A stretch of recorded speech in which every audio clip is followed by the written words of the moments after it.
If you haven't been to St. Paul's before, or you haven't been here in the last couple weeks, you may have come in and went, balloons, welcome home. What's that about? Well, I started this worship series by preaching on the parable of the prodigal son.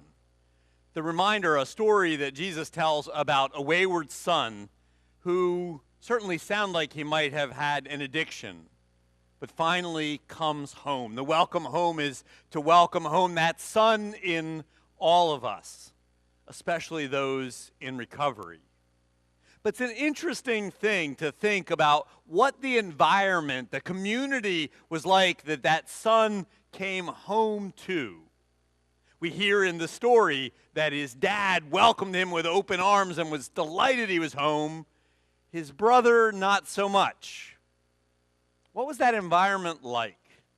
We're going to talk and think a little bit about the culture, the environment, the community that he and we form and are.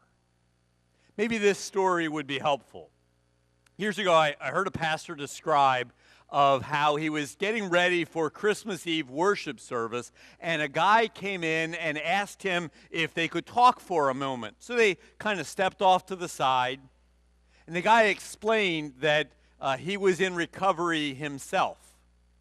He had been doing pretty well, but just that day on Christmas Eve, his wife had left him, and he desperately wanted to score some drugs and to drink.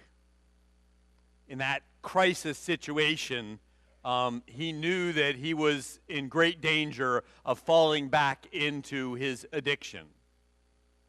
I can well understand and feel that tension that the pastor must have felt. A part of him, well, let's go and sit down and I'll spend the next hour with you. But then the church is filling up with people and you have responsibilities to lead worship and to preach. What does the pastor do?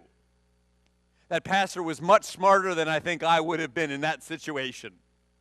He said, sit here and wait just a minute, and I will get you some help. And a couple minutes before worship started, the pastor gathered up front and just said, if there are any friends of Bill W. and Dr. Bob, those are the men who started the AA movement, and folks who are in long-term recovery know about Bill W. and Dr. Bob. He said, if there are any of their friends, could they meet me back in my office? And quietly, a couple of folks got up and filtered out, and they sat with this man in the middle of his crisis and had an impromptu AA meeting in the pastor's office on Christmas Eve and helped him not to return back to his addiction. I think about that story, and I think about where church took place that night. Maybe some would say, oh, they missed church that night.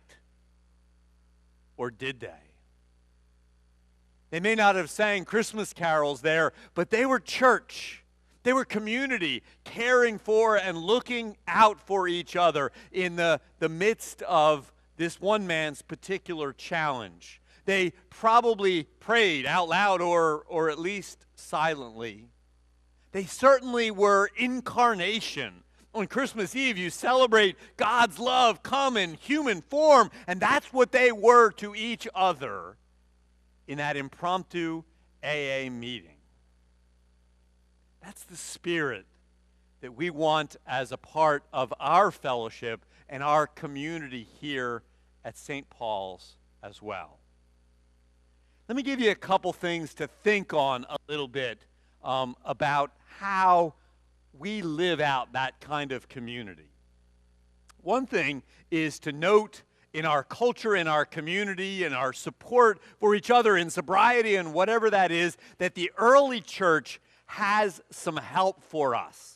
They struggled with this very thing in the early church. How to be real community. You can read about it in the book of Acts as they looked out and cared for each other. The scripture has guidance. And you can turn as well, particularly to the words of St. Paul, as he planted and started churches in the beginning of those who would be called Christians. He advised them and encouraged them how to support each other. I want to read you one of the many, many passages Paul wrote about what real community looks like. This one happens to be as he's encouraging the early church in Rome. In Romans chapter 12, Paul writes, "Let love be genuine. Hate what is evil, hold fast to what is good.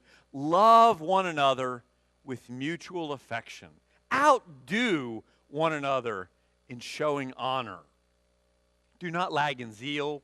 Be ardent in spirit. Serve the Lord. Rejoice in hope. Be patient in suffering. Persevere in prayer. Contribute to the needs of the saints. Extend hospitality to those who are new, to the strangers. Bless those who persecute. Bless and do not curse them. Rejoice with those who rejoice, and then weep with those who weep. Live in harmony with one another. Do not be haughty, but associate with the lowly. Do not claim to be wiser than you are. Do not repay evil for evil, but take thought of what is noble in the sight of all. If it is possible, so far as it depends on you, live peaceably with all." Wonderful, encouraging words for the kind of community that we are meant to be. And as well, we need to develop, and we hear that even in that passage, a deep sense of empathy for each other in our challenges, particularly in this series, to think about those who have an addiction and realize that in the wrong circumstances, that could be us. I think about a lady that I know who used to binge drink to hide from the memories that she had of the abuse that she had received as a child. No fault of her own, but somehow she had to get away from those memories. Or I think about the guy that used to drink till he passed out as his son fought leukemia, because he just couldn't bear the thought that his son would die. I mean, put me in that situation. I could see myself sitting in the basement doing the very same thing. Could be any of us. I think about the folks that have had pain and the doctor prescribed something, and their particular set of body chemistry that we're now understanding triggers something, and they need more and more of that. Or I think about folks that grew up in an alcoholic environment, both with the blood chemistry that goes with that family and then the environment, and they end up doing the very thing that they said that they would never do because of that environment that they grew up with. There's that empathy to understand that in the wrong circumstances, it could be any of us who are in recovery. And I think the book that we gave out, and again, I hope you're reading in that. When you get to chapter 4, just spend some time reading that a little bit, because it talks about authentic relationships. It talks about how we as a community can connect with each other and help care for one another. It's one of the reasons that I think this series is so important, not just in recovery, but it reminds us of who we are meant to be as real church, as real community. Some of the things you'll read in chapter 4 that talk about authentic relationships is how to have mutual care for one another, how to listen, to really listen to each other, and the stories that each of us have, stories like Frank's this morning.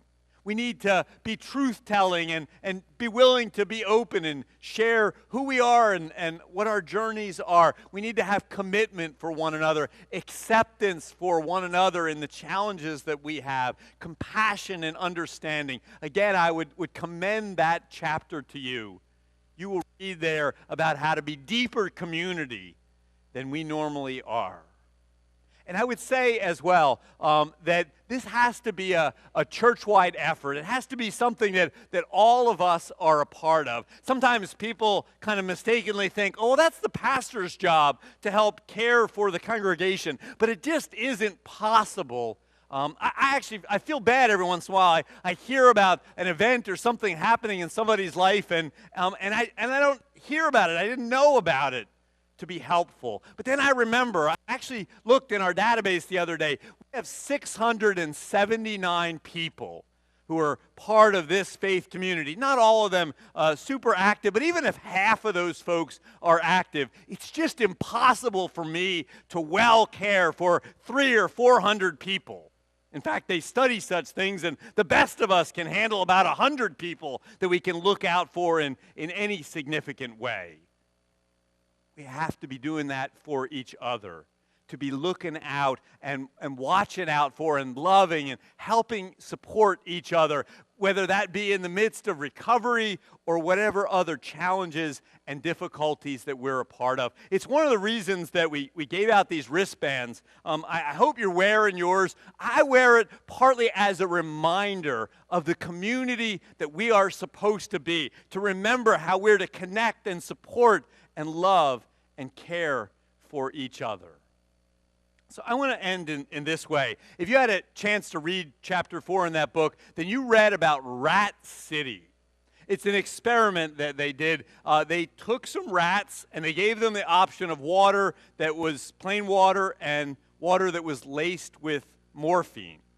And as you would expect, a lot of those rats became addicted to the morphine, so much, in fact, that some of them OD'd from that morphine. Then they modified the experiment a little bit. They created another environment for the rats that they called Rat Park. And Rat Park looked nicer. It had some color and it had some places for them to play, and it had more room and interaction with other rats. And what they found in that experiment is less of the rats got addicted and none of them OD'd.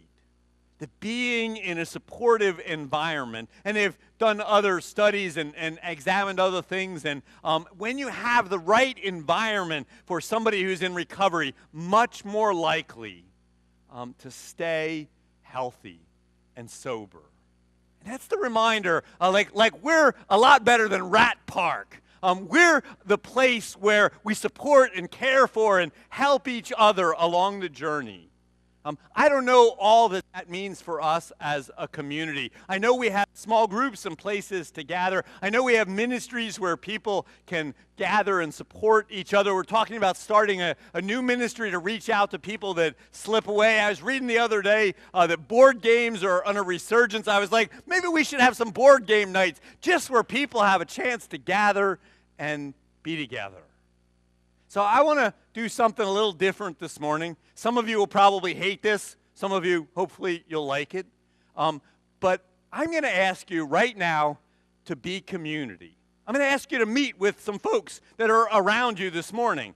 Just kind of gather together groups, let's say not less than 3, not more than 8. Just turn around and talk with some folks around you. I have a couple discussion questions on the screen. You can use them or do whatever it is that you need to do. But if not for each other, we could just record the service and mail it out to you. You could watch it over the internet. We're meant to be together here to support and care for each other. So I'm going to give you the next 10 minutes, maybe a little bit more. Just talk with some other folks. Be community this morning. Make sure nobody is missed out on that. Gather everybody together and have a little bit of conversation, a little bit of community this morning.